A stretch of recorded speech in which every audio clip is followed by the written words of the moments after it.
전기 설비를 이제 접하실 때요, 여러 가지의 용어의 정의가 되게 많이 나오세요. 자, 그러면은 이 용어의 정의를 접하실 때 제가 그림을 그려서 먼저 한번 말씀을 드린 다음에 여기에 관련된 내용을 한번 알아보도록 하겠습니다.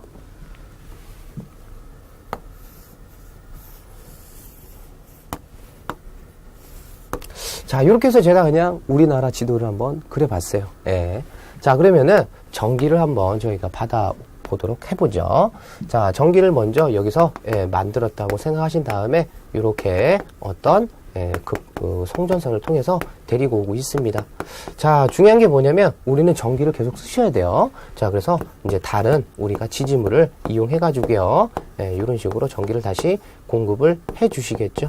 자, 그래서 제가 이렇게 이제 집을 좀 그려봤습니다. 자, 그러면은 잘 보시면은 어떤 무슨 거미줄처럼요, 전기를 계속 데리고 오고 있죠. 자, 그래서 요거에 관련된 것 중에서 가장 중요한 게 뭐냐면 급전소에 대해서 한번 알아보도록 해보겠습니다. 자, 전기를 먼저 만들어내는 장소이기 때문에 여기는 당연히 무슨 장소겠어요? 발전소라고 생각하시면 되시겠죠.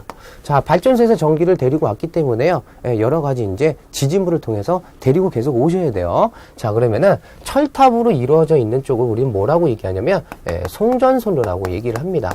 자, 그러면 송전선로를 거쳐가지고요, 이제 어디를 거치고 오셔야 되냐면 전기를 계속 감압시켜서요, 우리가 원하는 220V까지 데리고 오셔야 됩니다. 자, 그러면은 송전선로와 배전선로 이제 분배를 해주셔야 되니까 배전선로 사이에 뭘 가지고 오셔야 되냐면요, 당연히 변압기 한 대가 이렇게 있으셔야겠죠. 그래서 변압기를 통해서 이쪽으로 다시 분배를 해주시는 거예요.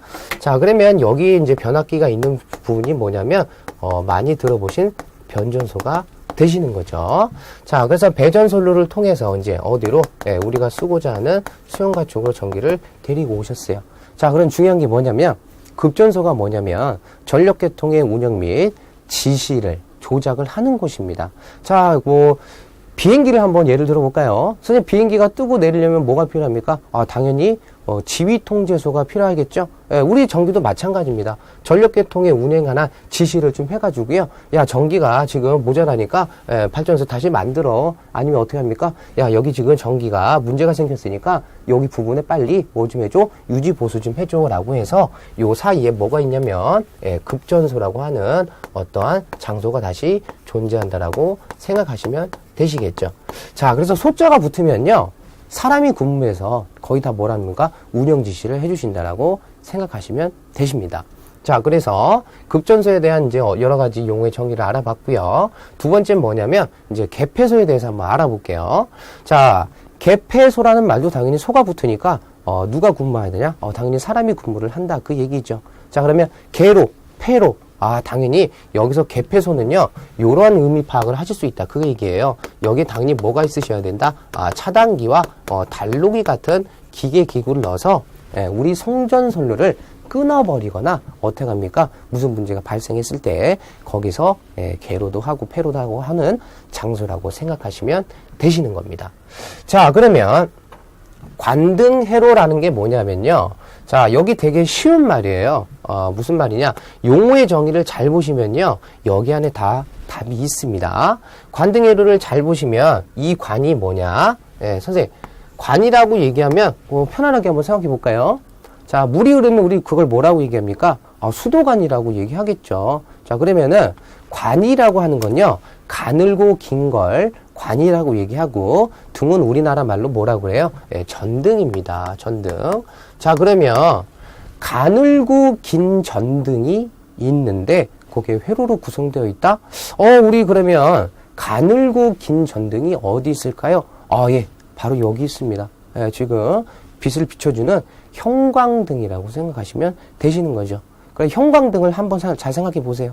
220V를 넣었으면 220V를 가기 전에 항상 뭘 하냐면 방전등용 안전기를 통해서 전압을 약간 증폭시킨 다음에 방전을 한 순간 그 이후에 220V를 다시 공급을 해주는 겁니다. 자, 그래서 그림을 그려보면 어렵지 않게 설명드릴 수 있으니까 그림 한번 그려보겠습니다.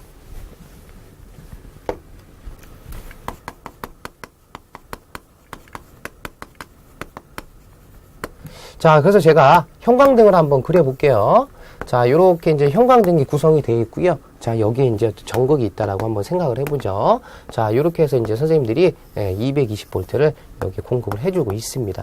자, 그러면 220V를 공급을 해줄 때 중요한 게 뭐냐면, 여기에 공간이 남아있기 때문에 이 전자가 이동을 할 수가 없다. 그 얘기예요. 그러면 여기다가 뭘 시설을 해주시냐면요. 이런 식으로 해서 증폭을 시켜줄 수 있는 뭐가 필요하다? 당연히 알고 계신 안전기가 필요하다. 그 얘기입니다. 자, 그러면은 220V를 가했을 때 여기 전자가 이동할 수 없으니까 순간적으로 어떻게 높은 전압을 팍 하고 증폭시켜줘야겠죠. 그럴 때 필요한 게 뭡니까?